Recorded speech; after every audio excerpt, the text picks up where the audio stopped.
Bueno, seguimos con lo que es miembro superior y ahora hablamos de las fracturas de la muñeca. ¿Cuáles son las más frecuentes, que son motivo de escuela? Son estas fracturas que se encuentran en esta unión metaepifisiaria distal del radio, ¿sí? Y el mecanismo de caída obviamente frecuentemente es la caída, ya sea con mano en dorsiflexión o en flexión palmar. ¿Y qué combinaciones tenemos?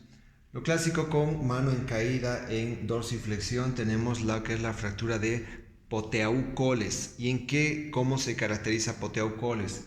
Es esta fractura a nivel meta epifisiaria, ¿sí? De radio, ¿de acuerdo? Con desplazamiento dorsal del fragmento hacia arriba, lo que nos da esta imagen en dorso de tenedor, forja, creo que lo dicen en Brasil, en dorso de tenedor, es así, la muñeca queda deforme.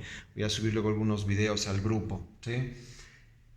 Y la segunda variante es ya también con la caída con flexión palmar que nos produce la fractura de Goyrand-Smith, ¿sí? Que es básicamente es la desviación del fragmento, ya también es palmar, ¿sí?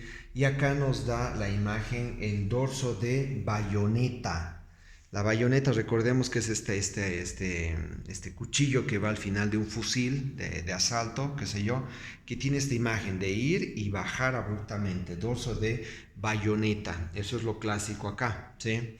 Existen otras dos combinaciones junto con esto, con la de Poteau-Coles, en la cual se puede encontrar un fragmento más, ¿sí? Desplazando más lo que es las estructuras del carpo, que se llama una fractura de Rea Barton 1, que en realidad es una luxofractura, ¿de acuerdo? De la parte distal del radio con los huesos del carpo hacia dorsal, y como se puede conocer como Rea Barton 2, a lo que es una luxofractura distal de radio. Aquí también se fractura y se desplaza más todavía de la desviación palmar, Rea Barton 2.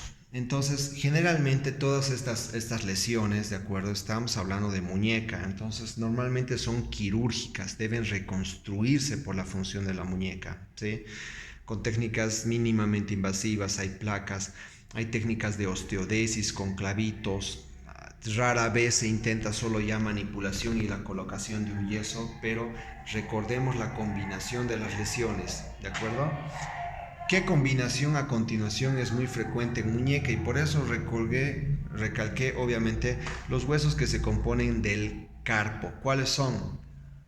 Recordemos al escafoide semilunar, hueso al piramidal y al pisiforme. Trapecio, trapezoide, hueso grande y hueso ganchoso. Son lo que son los huesos de nuestro carpo, ¿de acuerdo? Bueno, del que quiero que recuerden acá es del escafoides carpiano, que recordemos que hay un escafoides tarsiano, ¿sí? ¿Qué pasa con este escafoides carpiano? El gran problema de su patología o su fractura es que recordemos que lamentablemente la irrigación de esta estructura ósea es muy pobre. La arteria, rama radial, entra por la parte superior de esta estructura ósea. Entonces tengan entendido que si se produce una fractura a nivel del escafoides carpiano, imagínense aquí una fractura, ¿de acuerdo? Ahí está una fractura, perdón, ahí está la fractura.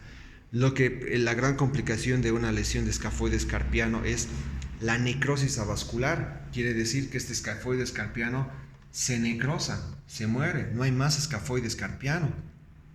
Ahora recordemos que el escafoides carpiano es casi toda la articulación de la muñeca con el radio, entonces es una lesión gravísima, ¿sí? ¿Cómo se produce la fractura del escafoides carpiano? Generalmente son caídas en dorsiflexión de la mano, muy relacionada a este mundo de lo que es ciclismo, motociclismo. Son este tipo de caídas en las cuales se puede fracturar el escafoides carpiano. La clínica es muy importante, ¿de acuerdo? Entonces el dolor se refiere en la base del dedo pulgar. Se puede ir a palpar lo que es la eminencia tenar, se puede ir a palpar en lo que es el fondo de la tabaquera anatómica, ¿de acuerdo?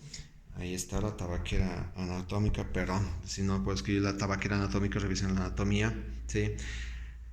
Mandatorio es obviamente hacer una radiografía, una RX, y viendo la gravedad y lo peligroso de esta estructura anatómica que llegue a una necrosis avascular, es obviamente una tomografía del escafoides carpiano. Se pide una tomografía porque realmente tenemos que llegar a un diagnóstico.